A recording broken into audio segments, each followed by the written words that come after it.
शाळेच्या पहिल्याच दिवशी विद्यार्थिनींना गुड टच बॅड टचचे धडे. मौलाना आझाद नगर परिषद उर्दू शाळेत पोलिसांनी केले मार्गदर्शन.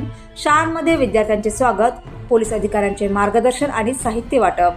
आज सोमवारपासून विदर्भातील हजारो शाळा विद्यार्थ्यांच्या किलबिलाटाने गजबजल्या आहेत. नवीन शैक्षणिक वर्षाच्या पहिल्याच दिवशी विद्यार्थ्यांना मोफत गणवेश आणि पाठ्यपुस्तकांचे वाटप करण्यात आले.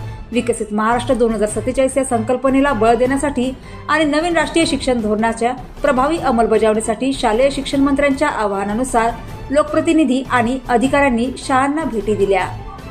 यामध्ये बुलढाणा जिल्ह्यातील शेगाव येथील मौलाना अबुल कलाम आझाद नगर परिषद उर्दू प्राथमिक व उच्च प्राथमिक शाळेत आज पहिल्या दिवशी एक स्तुत्य उपक्रम राबविण्यात आला. येथे पोलीस प्रशासनाच्या वतीने विद्यार्थ्यांना गुड टच आणि बॅड टच बाबत अत्यंत महत्त्वाचे मार्गदर्शन करण्यात आले. पाहूया या संदर्भातील आमचा विशेष रिपोर्ट. शाळांची घंटा आज सोमवारपासून पुन्हा वाजली असून लाखो विद्यार्थ्यांच्या स्वागतासाठी राज्यभर जय्यत तयारी करण्यात आली होती. अनेक ठिकाणी मंत्री, खासदार, आमदार, स्थानिक लोकप्रतिनिधी आणि अधिकाऱ्यांनी स्वतः शाळांमध्ये जाऊन विद्यार्थ्यांचे स्वागत केले. शेगाव येथील मौलाना अबुल कलाम आझाद नगर परिषद उर्दू प्राथमिक व उच्च प्राथमिक शाळेतही पहिल्याच दिवशी विद्यार्थ्यांचे उत्साहात स्वागत करण्यात आले. मात्र केवळ स्वागतापुरते मर्यादित न राहता पहिल्याच दिवशी विद्यार्थिनींच्या सुरक्षेच्या दृष्टीने एक विशेष मार्गदर्शन सत्राचे आयोजन करण्यात आले होते.